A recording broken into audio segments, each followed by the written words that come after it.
People say, how do you become an entrepreneur? And I always tell them, I don't know that you become one. You just are one. You're willing to take risks and do things that others aren't necessarily comfortable with. And that's super fulfilling. Helping people take their life's passion and turn it into some retirement wealth and move on to the next chapter and learn how they did it and why they did it. People just love it. They always smile. I walk into Home Depot and they'll say, hey, love the bow tie. And so, yeah, it's just, so now I'm Bowtie Brad.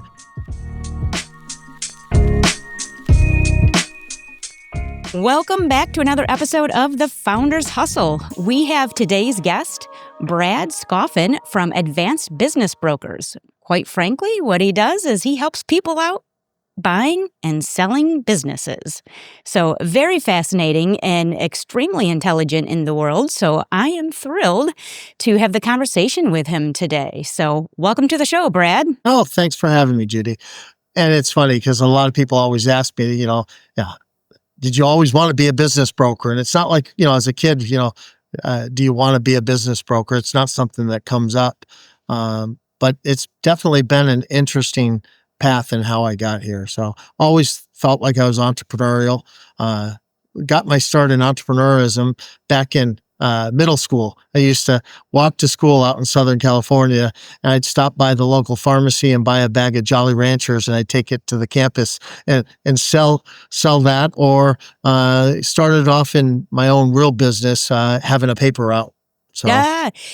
I cannot tell you how many entrepreneurs sold candy at school and started a paper route. Unbelievable. So it's almost like, hey, if you did that, you're going to be a successful business owner in your life. Yeah. So tell me a little bit about Advanced Business Brokers, what it is and how did you get started with it? What is the backstory? So I've always been in financial services right out of college. And so I've always been in the world of working with business owners in some way on finances. Right out of college, I worked for Morgan Stanley and worked in the employee benefits world. So did a lot of 401k plans, things like that. Then moved over into insurance, doing, again, employee benefits. When I got laid off from that, somebody introduced me to my partner, Larry, and said, you really need to meet Larry. And it was just, it was a tough time to, take that leap, if you will. Entrepreneurism, people say, how do you become an entrepreneur? And I always tell them, I don't know that you become one. You just are one. You're willing to take risks and do things that others aren't necessarily comfortable with. And so when I met Larry, I knew that what he was doing was something great. And it was a tough decision for me because I had just gone through a divorce, and now here's this job where we help people primarily on the sell side when they want to retire. We're helping them sell a business, or on the buy side, somebody who wants to become an entrepreneur through an acquisition. Instead of starting from scratch, might as well start with something that's already going. Well, to come on board with that, it's a long sales cycle. My sales cycle, as far as getting from working with a client till when I actually get paid, can be 2 to 4 years. And so, yeah. And so doing that, and so starting that took a lot of faith. The things that I really liked, though, was the flexibility. Was able to take time and be with my kids and doing that. And then super fulfilling, helping people take their life's passion and turn it into some retirement wealth and move on to the next chapter and learn how they did it and why they did it. It's just every day's different. So it's always fun. So a little bit about Advanced Business Brokers. I always joke. The running joke is I get to tell people their baby is ugly because most business owners, when they want to retire, have put their blood, sweat, and tears and worked hard and built a nice business. But the value of that business doesn't always align with their expectations. And I want to sell them for a lot more because they make more, I make more. In fact, buyers want to pay more because it means it's worth more and it's a good business. But it really does come down to, it is what it is based upon, its ability to make money and what are the risks. And so we help people define that, so that we can then build a story around that and tell that to the right types of buyers to help them find the right fit. Selling a business in that transition isn't just about selling for top dollar, or at least our worst clients, all they care about is the money. Most people care about their employees, their clients, the community, and the impact, and at a fair price. I mean, they still want, to cash in and retire. So those are the fun clients, the ones that have all of that going versus I just want as much money as quick as possible. Right, right. And you help, if I'm not mistaken, is not a decision that is made quickly. I mean, if you're looking at selling a business, you have to start planning 3, 4, 5 or more years out to prepare that business, right? Yes, you should. Most people don't. Gotcha. So it is strange because with all of the stuff that we're hearing and a lot of the stuff with entrepreneurship through acquisition, there's a lot of good podcasts and resources online. The younger generations are getting it right and doing more planning, but the baby boomers still have it planned in advance. They wait till they get there and then they're shocked when they get there. Whereas the Gen Xers and the millennials definitely have it as part of their plan, what their exit strategy may be. And so I'm hopeful for those generations that they'll actually have a better plan in place and be able to, retire on their own terms versus, again, having that disappointment that they're not going to get what they thought they were going to get. Right, So right.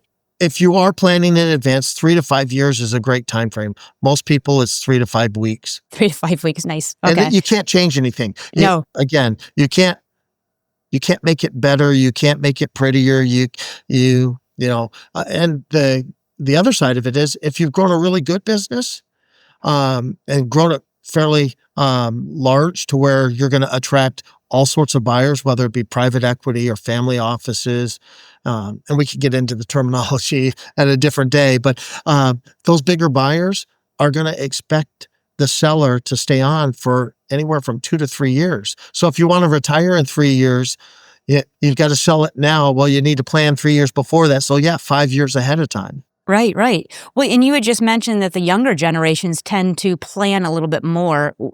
In your opinion, why do you think that is? What do you think it is about the younger generation that is being more thoughtful in their planning? It's the information that's available to them and the training that they're getting. All these colleges that have now entrepreneurship degrees and programs. I mean, they didn't have that when I was in college. You had business degrees and accounting degrees, but you didn't have all the different levels of different types of entrepreneurship and things like that. And again, I think it's just access to information, not to mention if they've seen it happen within their family, their parents doing it wrong, you learn from example. Selling a business is a relatively new industry. People that built businesses usually turned it over to family or they closed the doors. It wasn't that there was this active market.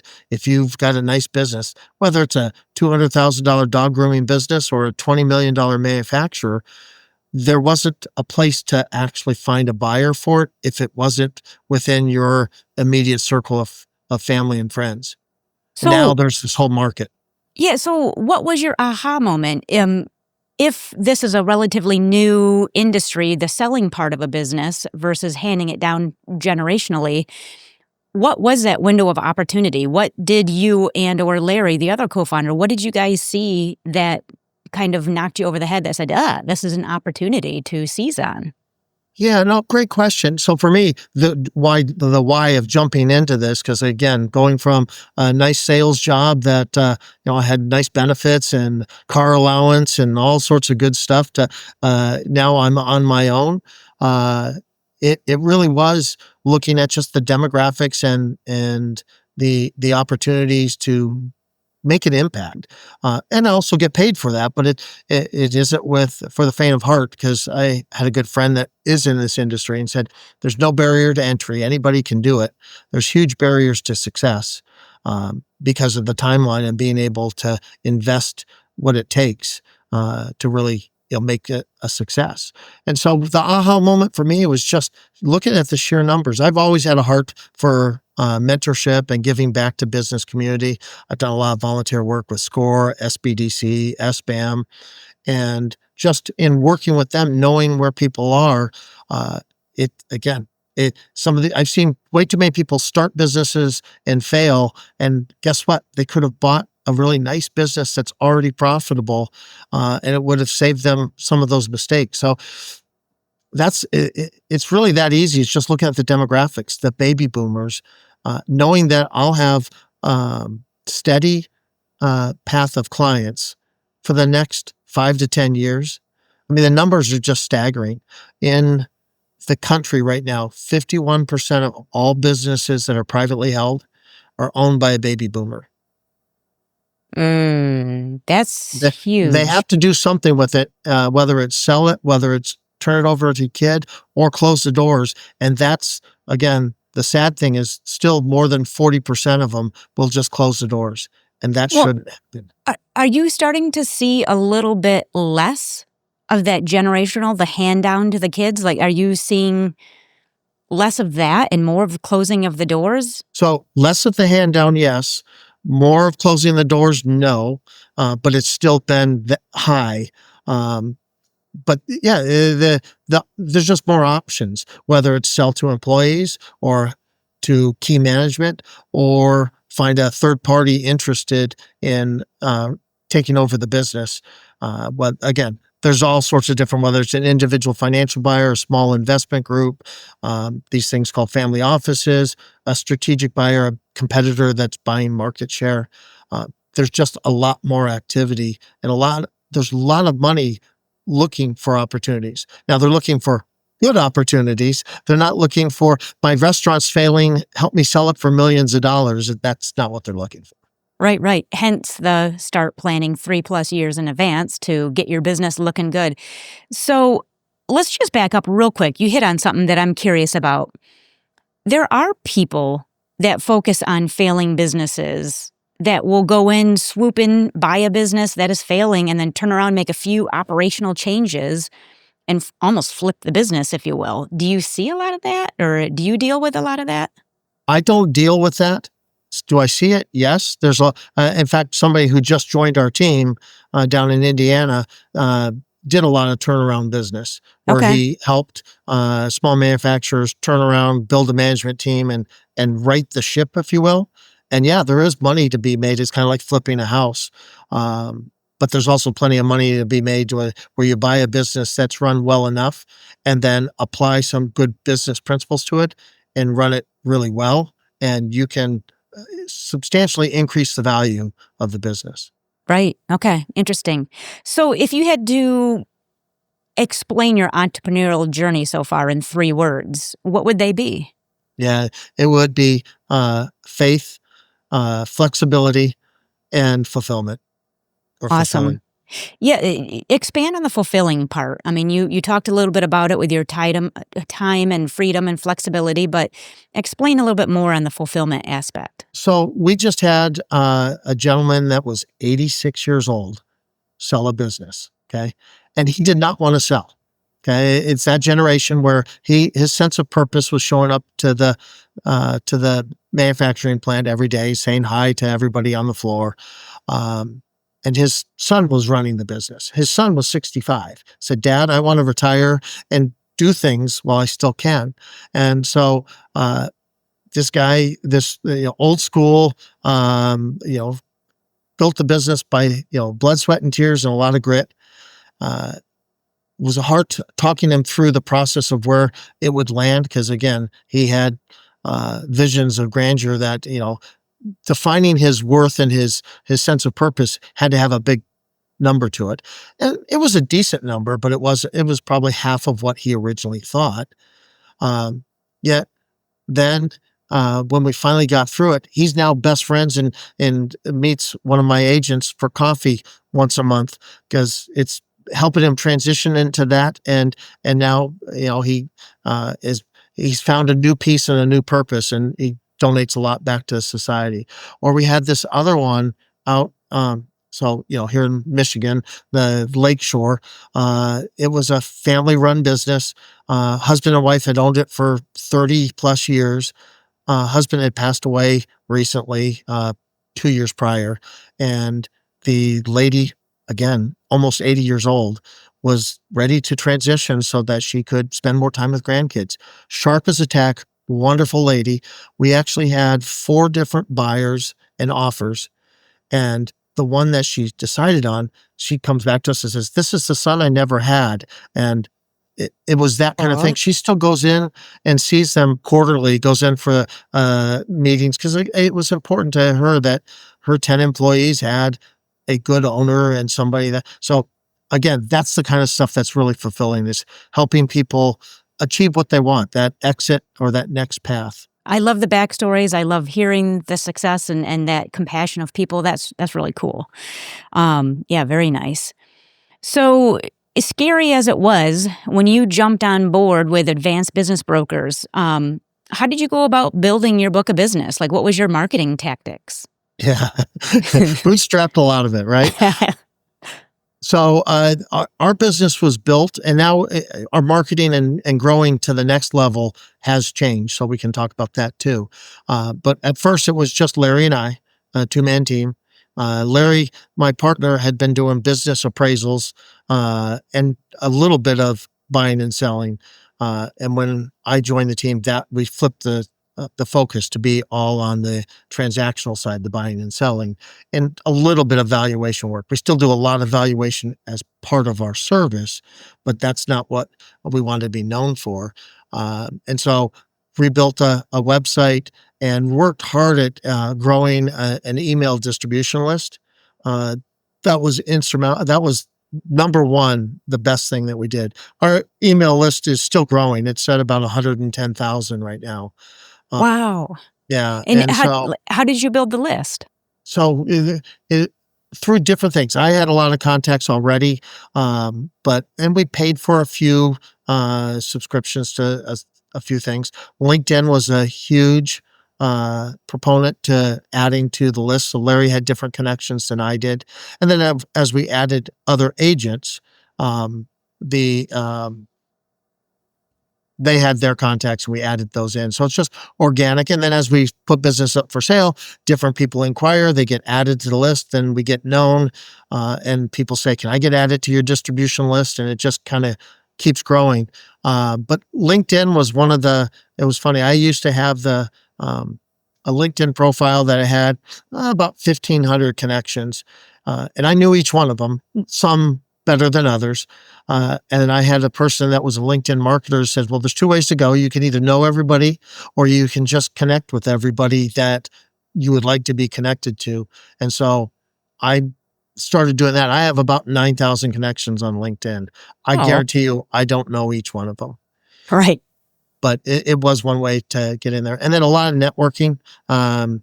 You know that I get around to a lot of the networking events in my local area. And my local area now is the state of Michigan, the state of Indiana, a little bit of Ohio. So uh, I'm all over the place. Nice. Now, you alluded to at the beginning of this question that, you bootstrapped at the beginning. Are you doing anything differently now that would you say that you're at like a mature state with the business?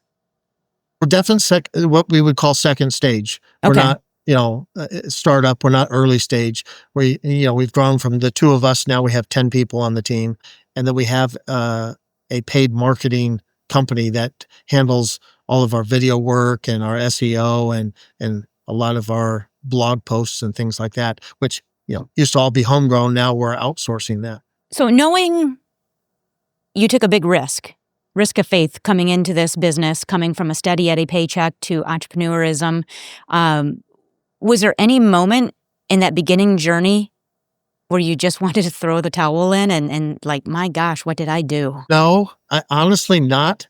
But again, if you're an entrepreneur, I've always worked in a job that has had some level of building my own business. So right out of college, I worked for Morgan Stanley, but again, I only made a paycheck if I grew the business. When I was in insurance and employee benefits, it was a 1099 position or a small salary with most of my compensation coming from commission. So I was always used to that kind of lifestyle. So that never scared me. And they're just, once you make a decision as an entrepreneur to do something, there is no fail. You just you get it done. Now it doesn't mean you don't change course or you have, sometimes you have to pivot and do something different. But yeah, I can honestly say I never thought of throwing in the towel. Now that doesn't mean there aren't, times of risk or where, money's a little tight and things like that. Absolutely. Anybody who's ever started up a business, knows that there are times where, as the owner, you you worry about making payroll or you worry about, how you're going to keep the lights on this week. Uh, Luckily, now that we're 10 years into this, things are fairly steady for us. So that's been really nice. Yeah, that's fantastic. So, what are some of the lessons that you have learned along the way that you could maybe share out to future entrepreneurs or people that just want to, manage smarter, be better leaders? It's not rocket science, right? You hear all of this stuff when you go through, but planning. As we, got to practice what we preach. We're telling people they've got a plan for their exit, but you'd be surprised how many businesses I'll talk to and ask them about their business plan. And some of them have never written one. Others have written, one or two because they had to for the bank, to get a loan. And so, but it's using tools and understanding how to use those tools to your advantage. So education is always important, and it will always come back to you tenfold. So whether you educate through reading, whether you educate through podcasts, whether you educate, through other means, taking classes and things like that. I had somebody early in life that was a mentor for me that always said, you can always learn something from, any class, any person.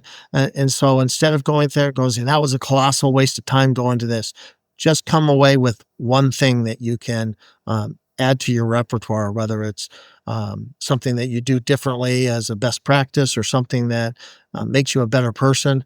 But if you always go in the mindset that you're going to get one thing out of it, you'll always find that one thing, and then you're always growing instead of shrinking.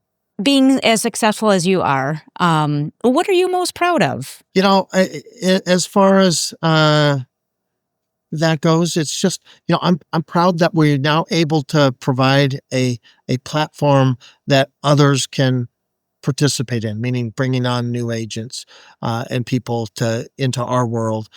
This is a tough world, like a friend of mine said. It's no barrier to entry, huge barriers to success. And Larry never wanted to be much bigger than a 1 or 2 man show.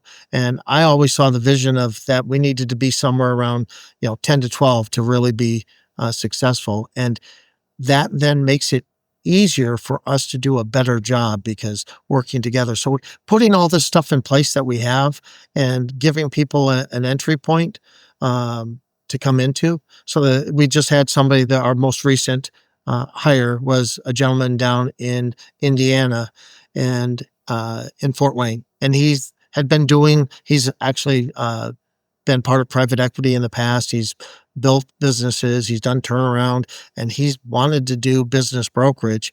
But the couple of people in his local area don't have the systems in place and the structure in place. And we did. And it's like, that's the whole reason that he decided to join us. So I'm just proud that we've put together something that others see value in. Yeah. Yeah, definitely value. And I remember I met you and Larry both at networking events probably maybe 8, 9 years ago. So yeah, huge growth to go from, Larry and yourself all the way up to 12 people. So that is a testament in and of itself of your success and your brilliance and how to build a business. Speaking of which, knowing what you know now, if you could go back in time and tell your younger self some really good advice that would help you out, what would that have been? That's always a tough question because, unless you have a time machine, you can I don't drive my car looking backwards and what if, and if I could change this and all that, because if I could change it, then I'd have different life experiences and I'd be at a different place. And I like where I'm at. True. I'm truly blessed. But what would I tell myself? It's something that I learned later in life. and I definitely instill it in my kids. But life is about moments and memories. It's not about money. Although you need money to do that kind of do some things, it's about moments and memories. So it's really about the people along the way, having good relationships within the family, within friends, building. So moments and memories. That's my mantra. It's been my mantra for the last 15 years. But it'd been nice to have lived that in my 20s and 30s, instead of focused on money, because money happens if you work hard and you do the right thing. Mhm. But if you focus on moments and memories, you build true wealth in friendships and community. You were definitely reiterating stuff that I have heard from other individuals that are right on spot in terms of don't chase the money. When we're younger, we might be chasing the money, but the fact of the matter is, like, it will come. Just provide a good service, show that you care, and Right? create the moments. And that's where everything will follow. So that's really good. Where can people support you? Where can people find you? Well, anybody's welcome to connect with me on LinkedIn. So that's a great place to find. And then recently, I was up on Mackinac Island for a leadership conference, and the board of directors for SBAM, Small Business Association of Michigan, we're talking about succession planning. And one person on the board says, "Well, anytime I need help with that, I just reach out to Bowtie Brad." Okay. That became my nickname the whole weekend with the 200 people that were up there. So now, and then one of them, there's a marketing guy. He says, if you don't lean into that, I'm going to come back and charge you on that. So now I actually have bowtiebrad.com, and it'll link you Nice. back to our website, but it's an easy one to remember. So yeah, Bowtie That Brad. is awesome. Yeah, your own personal brand, Yeah. Yeah. bowtiebrad.com. And you'd be surprised. So everybody asks, why bow ties? And right out of college, I worked for Morgan Stanley, had to wear the suit and tie. In my world, working with the business owners that we do, most of them don't want an attorney type or a stuffed shirt from a bank. They want somebody they can relate to. Yet in certain places, I need to look a little more professional. So the bow tie is so disarming. People just love it. They always smile. I'll walk into Home Depot and they'll say, "Hey, love the bow tie." And so, yeah, it's just, so now I'm bow tie Brad. Uh, Other than that, as far as anything else that I guess the other things I would tell people that are starting to explore this path, it's okay if you're not an entrepreneur. It's okay to realize that and not go down the path and struggle and struggle and struggle if you're not willing to take the risks, smart risks. I'm not saying just, totally lay it out there and whatnot, but yeah, it's okay to explore and find out that you need the steady, paycheck, and you don't want to take all that risk. But it's good to learn that early. Than to always say, "Oh, I wish I did this. I wish I did that." It's not easy being a business owner. It's not. Everybody thinks, especially in my world, the people that I get called by different buyers, probably 10 different buyers a week.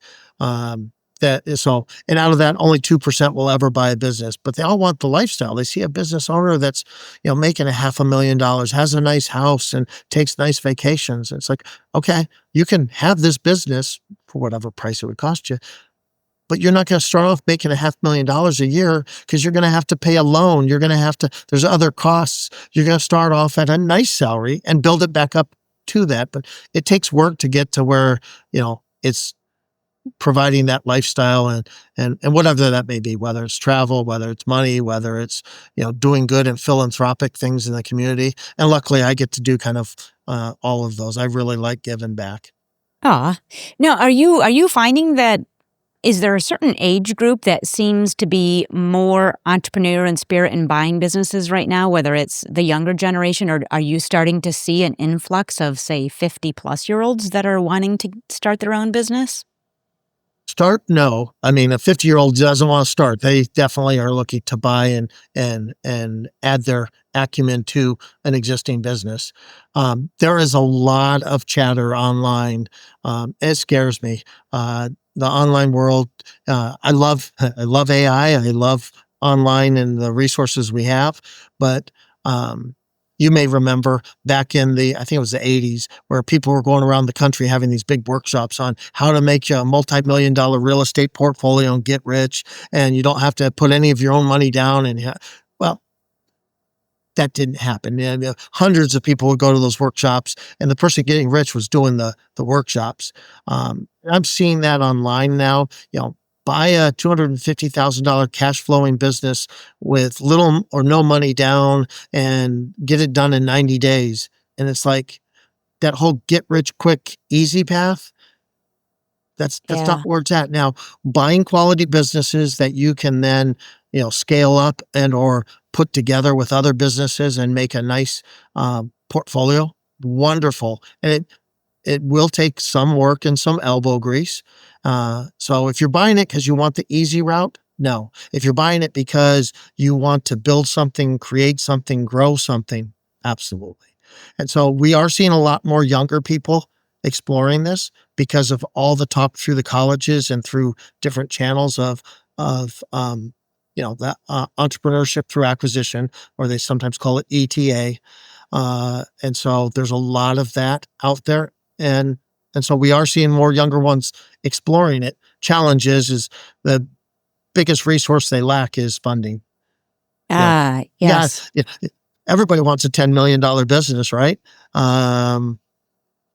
You've got to have a way of paying for that. Right. Well, and fortunately, and for everybody who's out there listening today, I will be inviting Brad back to a special episode, bonus content later next month, to really dive deeper into the sell aspect of a business.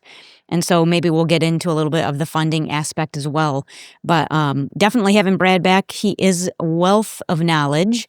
And bowtiebrad.com. Right? That's right. Bowtiebrad.com. That's where you're going to find him.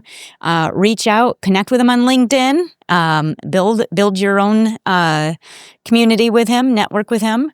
And I really appreciate the conversation. You mentioned a lot of great points that I think are very relevant. I definitely enjoyed hearing both your backstory and your conversation and advice, basically. So thank you. I appreciate it. Oh, you're welcome. Thanks for having me, Judy. Thank you for tuning in to this week's Founders Hustle. I would absolutely love to know what resonated with you the most from today's guest. Go ahead and drop me a comment if you're watching this on YouTube. Also, if there's a future topic that you'd like me to touch on, go ahead and drop that in the comments as well. But no matter where you're watching or streaming your favorite shows, hit that subscribe button. Follow me on social media. Tell a friend about this. I would love the support. But in the meantime, keep living, keep growing, and keep hustling because you are meant to do great things. See you next week.